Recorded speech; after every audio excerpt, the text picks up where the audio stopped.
morning and good evening, everyone. Welcome back to the We Matter Leadership Interview Series.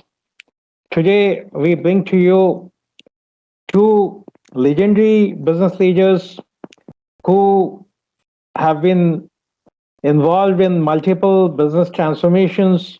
Their wisdom is unparalleled, and they need no introduction. Mr. R. Gopalakrishnan, who's headed Hindustan Unilever businesses in India, and then he was executive director of Tata Sons for a very long time, who was a parent to multiple businesses in Tata Group, who owned and transformed the Tata Group brand, and was part of the whole transformation from what Tata Group was when Mr. Ratan Tata took over to what it is today.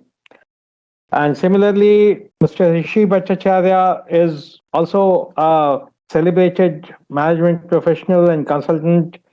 He's also been with levers and he's done a lot of transformation.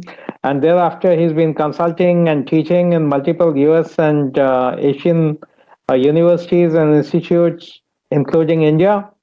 And with that, I welcome Aji, and as we always called Mr. R. Gopalakrishnan when I was with Tata Strategic Management Group, and subsequently when I was with Gallup and Hewitt. We welcome Aji and Hrishi to this show. Thank you. I will try and talk less and ask more about the transformation experiences and what companies in India should do for transforming their business, because with the real VUCA times that have arrived post-pandemic, the transformation seems to be becoming constant. So business landscapes have been evolving rapidly. And how do you ensure that the knowledge base remains adaptable, and how has the adaptability positively influenced your response to changing business environments?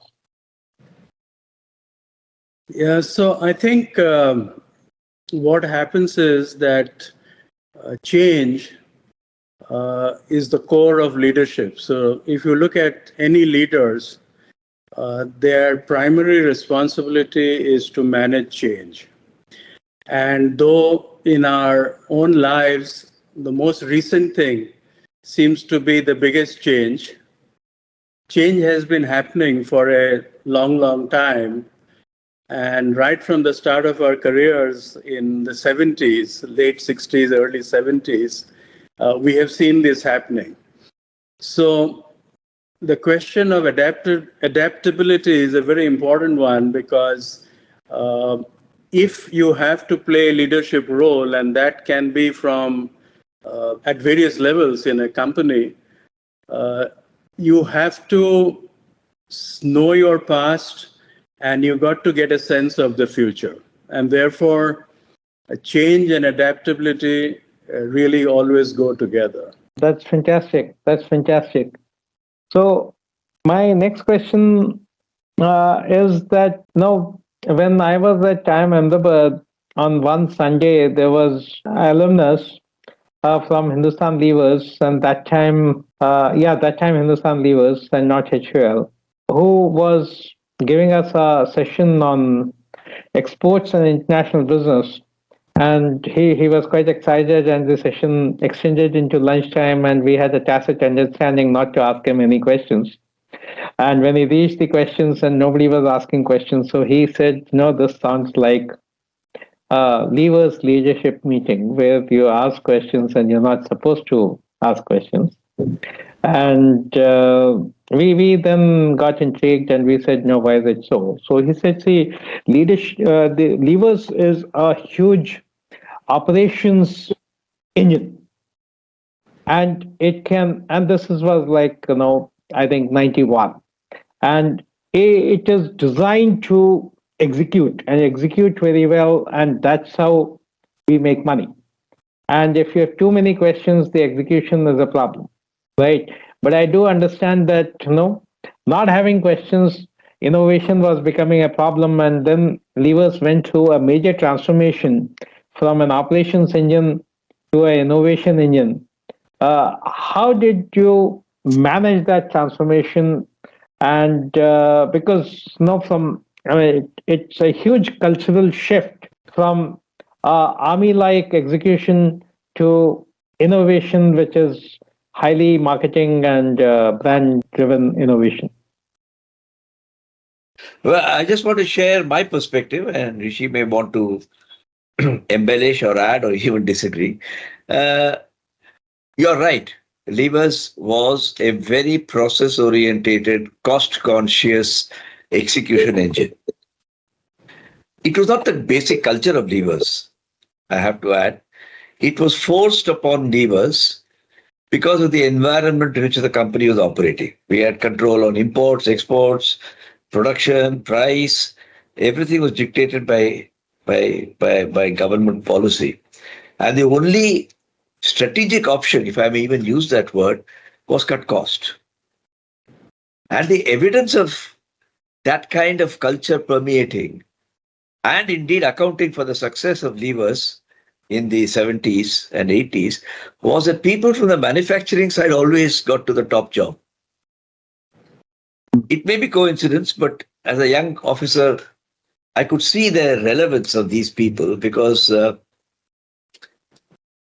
they brought in a great degree of the industrial mindset, whether it was marketing or finance or anything. That was an overarching feeling.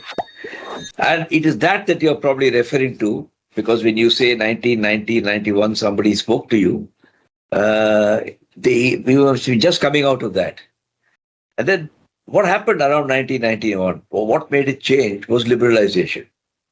And of course, a change in leadership, because that always helps. Sushim Datta became the chairman of the company. And I think Hrishi was a part of the management committee at that time, because at that time I had gone away to Unilever Arabia.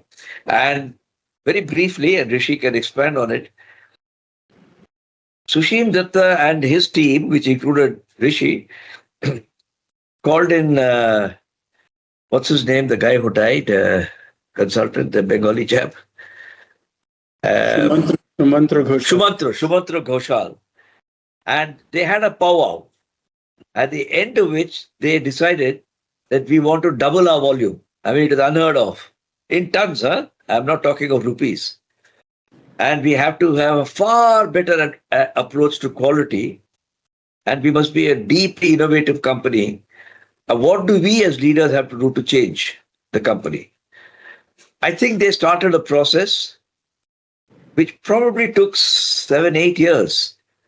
But that's what is the trigger for the change. And it may be a coincidence that subsequent leaders happen to come from finance, marketing, and so on, rather than from manufacturing. I don't want to make an equivalence that cost control means manufacturing, innovation means marketing. Don't get me wrong. I'm just saying how the times of the business and the context of the business influences leadership decisions. Hrishi, you want to add anything? No, I think that's very comprehensive. So what were the key parameters of this transformation that helped very successful? See, the transformation, and I may be wrong, but transformation appears to be easier when companies are not doing well. I do recall, and Aji, you may correct me if I'm wrong, that I had approached Mr. Ratan Tata as TSMG on some company, and he said that, when did you get to improve Tata Motors? When Tata Motors made a loss of 400 crores. And when did you get to improve Palace? When it made a loss of 80 crores. These guys are successful, they are doing well, so this is not a time to intervene.